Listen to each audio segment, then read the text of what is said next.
Welcome to Silver Dollar Shitty.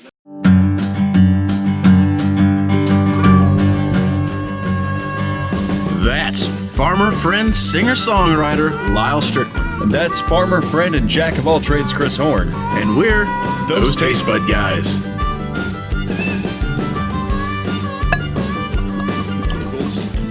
I get pulled up and then I got into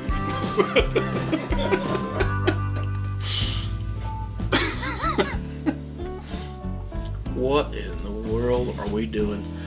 Hey guys, welcome back. Thanks for joining us one more time. Like, subscribe, follow us on Instagram, Facebook, Twitter, YouTube, and Snapchat, and Patreon. Patreon's always the most important one. It is. No, I don't know. If enough people click on YouTube, we could be rich.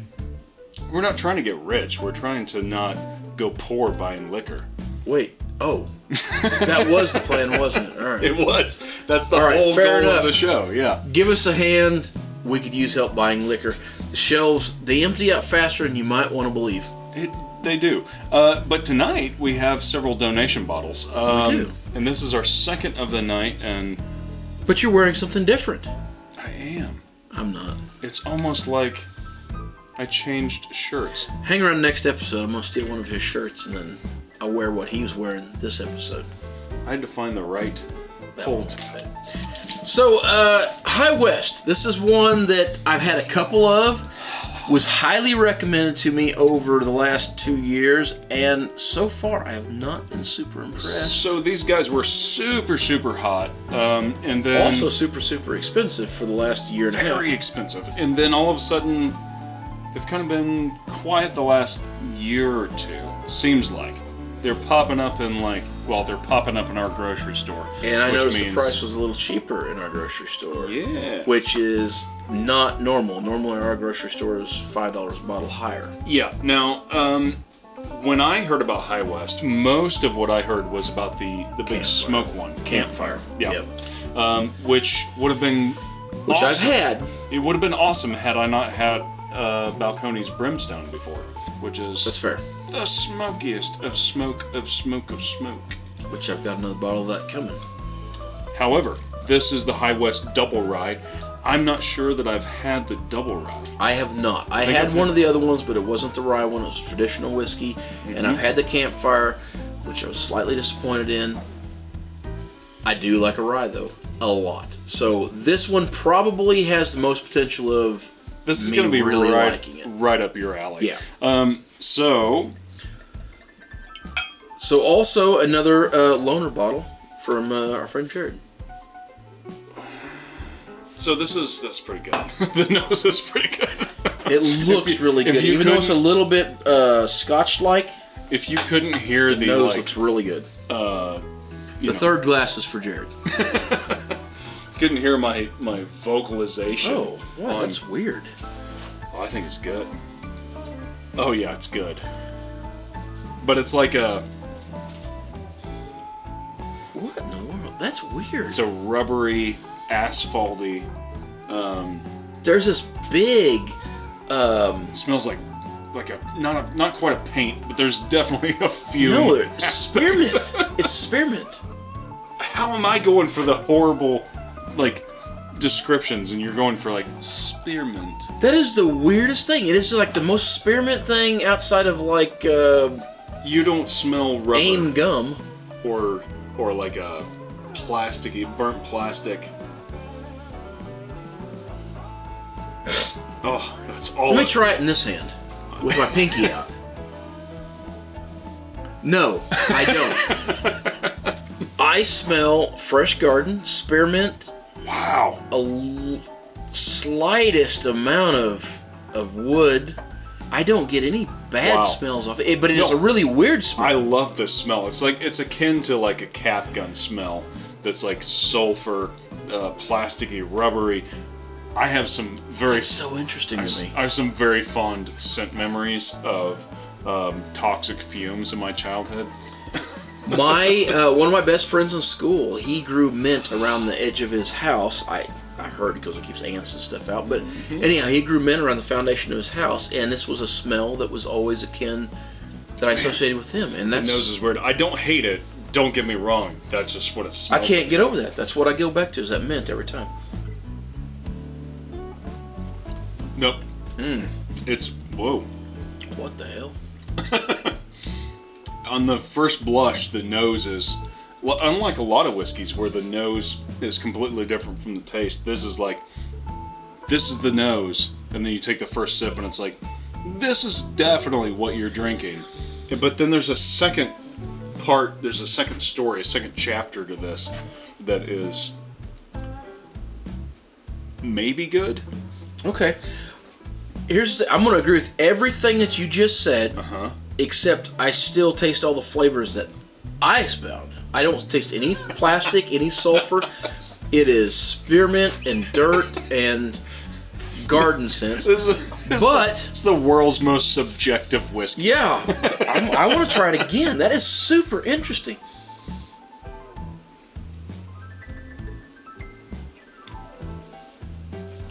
I get the mintiness that you're talking about. But man, it's still like a rubbery plastic taste. But I mean, it's pungent. Which is what I like. Okay, wait. I think I finally got a connection. Okay. Can I assign hops as a flavor to this? Sure. Why Okay. not? There's this weird flavor that comes in that I would have described as hops. And how do I normally describe hops? Plastic. Okay.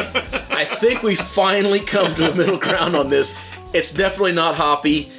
It's just when I was in the back, kind of got over my tongue and I was like, what is that? Oh, it's hoppy. Yeah. Plastic. Which you said from the first sniff. So, yeah. All right, I'm with you. There is this kind of weird plasticky flavor.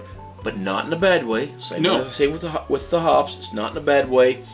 But if you've ever lit something on fire, you got a little whiff of it downwind, kind of coated your throat, that's plasticky. Throw me the little bottle of water over there. I'll get my own.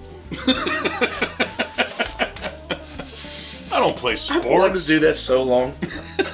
All it takes is shooting about 3 whiskey episodes, and I finally get to throw something at him. That's fair. I just want a little water in this to wake it up and see how that works. All right, I'm with you on that. Well, you tell me. Am I with you on that?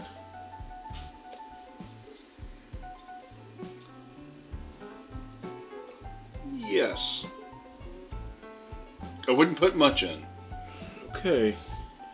That didn't look super assured. It doesn't have enough bite to like... No, it is not a bitey whiskey. It doesn't have enough bite to cut through a waterback or over ice, but it does open up some sort of floral notes in it. You've seen the color on it.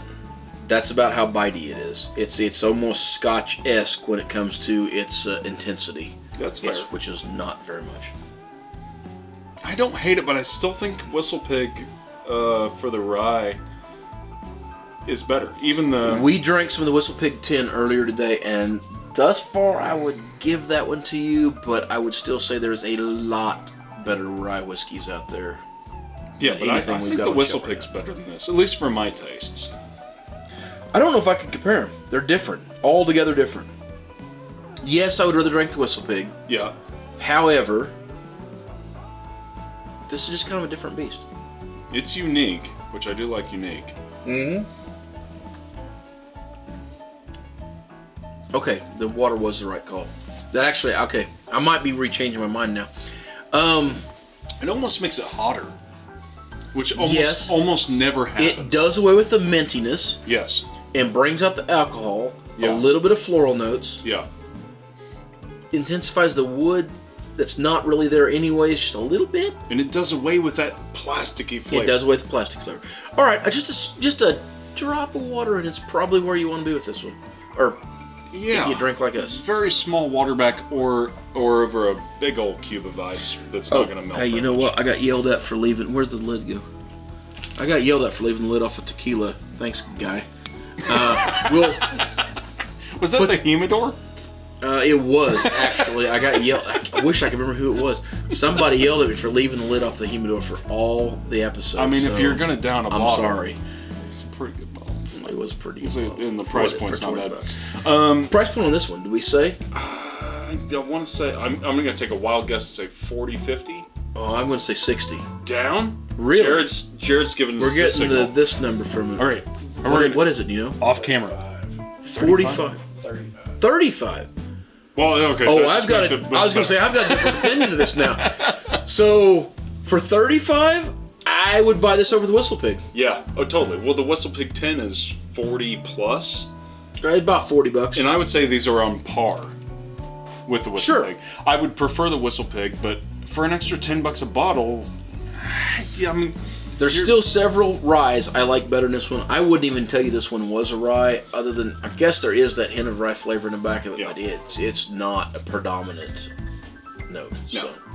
All right. Well, until next time. Whether it's the bottle with all the really cool bubbles still in it that you're drinking out of, The food you're eating. clothes you're wearing, Or the people you're meeting, grab a buddy and try something new.